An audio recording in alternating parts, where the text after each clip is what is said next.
જવાહરલાલ નહેરુ બધા કરતા જાજા વડાપ્રધાન તરીકે જવાબદારી નિભાવી છે। હકીકતમાં જવાહરલાલ નહેરુ કોઈ પંડિત હતા જ નહીં, મુસ્લિમના દીકરા હતા। આ હિન્દુસ્તાનની હિન્દુની બહુમતીવાળા દેશમાં શાસન જોતું હોય તો પંડિત તરીકે મત લીધા। ગાંધી સરનેમ એક પણ પરિવાર ગાંધી પરિવારમાં જન્મો નથી, એટલે ઇન્દિરા ગાંધી, સોનિયા ગાંધી, મેનકા ગાંધી, રાહુલ ગાંધી અને પ્રિયંકા ગાંધી એ તો ક્રિશ્ચિયનો છે, મુસલમાનો છે, એ તો ક્રિશ્ચિયનો છે, મુસલમાનો છે। ભાજપના પૂર્વ સાંસદે જવાહરલાલ નહેરુને ગણાવ્યા મુસ્લિમ। રાહુલ ગાંધી સહિત સમગ્ર ગાંધી પરિવાર મુસ્લિમ હોવાની વાત હરી પટેલે કરી। ચૂંટણી પ્રચારમાં નેતાજીની નિવેદનબાજીથી વિવાદની પણ સંભાવના છે અત્યારે જોવા મળી રહી છે। ભાજપના પૂર્વ સાંસદ એ ભાન ભૂલ્યા હોય તેવું લાગી રહ્યું છે।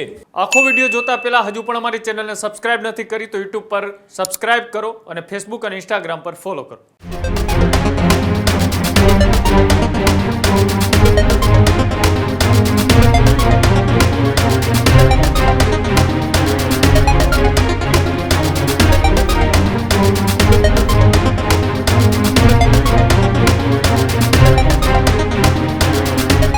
ચૂંટણી આવે ને કોઈ રાજનેતાનું વિવાદાસ્પદ નિવેદન સામે ના આવે તો એને ચૂંટણી ના કહેવાય। એવો આ સમય કે જ્યાં ચૂંટણી પ્રચારમાં ભાજપના પૂર્વ સાંસદ ભૂલ્યા ભાન। ભાજપના પૂર્વ સાંસદે જવાહરલાલ નહેરુને ગણાવ્યા મુસ્લિમ। જવાહરલાલ નહેરુ મુસ્લિમ હતા આવી વાત હરિભાઈ પટેલે કરી। રાહુલ ગાંધી સહિત સમગ્ર ગાંધી પરિવાર મુસ્લિમ હોવાની વાત હરિ પટેલે કરી।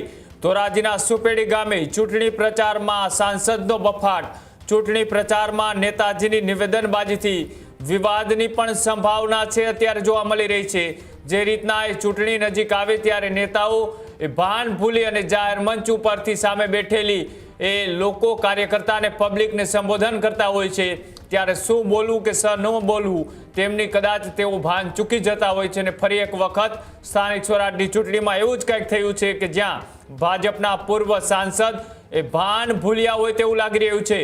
હરિભાઈ પટેલ કે જેઓએ ભારતીય જનતા પાર્ટીના એ કાર્યક્રમની અંદર મધ્યસ્થ કાર્યાલયના ઉદ્ઘાટન સમયે જાહેર મંચ ઉપરથી જવાહરલાલ નહેરુને એ મુસ્લિમ છે તે ગણાવ્યા છે અને સાથે જ કહ્યું છે કે ગાંધી પરિવાર પણ મુસ્લિમ હતો। આવી વાત એ પૂર્વ સાંસદ હરિભાઈ પટેલે કરી છે અને નેતાનો આ બફાટ અત્યારે ચારેકોર ચર્ચાનો વિષય બન્યો છે। અને જે રીતના દેશની રાજનીતિમાં અમૂલ્ય યોગદાન દેનાર જવાહરલાલ નહેરુને મુસ્લિમ કહેવાય કેટલું યોગ્ય। રાજનીતિમાં એ તમામ લોકો કંઈ ને કંઈ એવા નિવેદનો આપતા હોય છે। એ નિવેદનોથી પોતાની રાજકીય સૂઝબૂઝ ઉપર પણ અનેક સવાલો ઊભા થતા હોય છે। ત્યારે ફરી એક વખત એક નેતાએ પોતાની એ જે શક્તિ હતી, પોતાની જે આવડત હતી એ ખોટી ક્યાંક ને ક્યાંક રજૂ કરી હોવાની પણ વાત અત્યારે ચર્ચાઓમાં છે। અને આ નિવેદન અત્યારે હાલ ખૂબ ચર્ચામાં જોવા મળી રહ્યું છે। ત્યારે શું કહ્યું હતું આવો તે પણ જોઈએ। આ દેશની અંદર જવાહરલાલ નહેરુ બધા કરતા જાજા વડાપ્રધાન તરીકે જવાબદારી નિભાવી છે।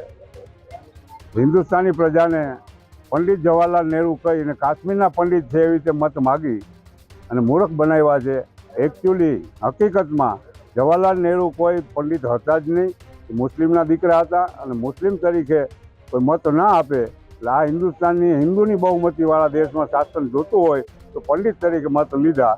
અને આપણી ગાંધી સરનેમ એક પણ પરિવાર ગાંધી પરિવારમાં જન્મો નથી, છતાં અત્યારે ગાંધી પરિવારનું નામ હાલે। ઇન્દિરા ગાંધી, સોનિયા ગાંધી, મેનકા ગાંધી, રાહુલ ગાંધી અને પ્રિયંકા ગાંધી એ તો ક્રિશ્ચિયનો છે, મુસલમાનો છે, છતાં ગાંધી સરનેમ વાપરીને હિન્દુસ્તાનની પ્રજાને મૂર્ખ બનાવે છે અને સત્તા ભોગવે છે।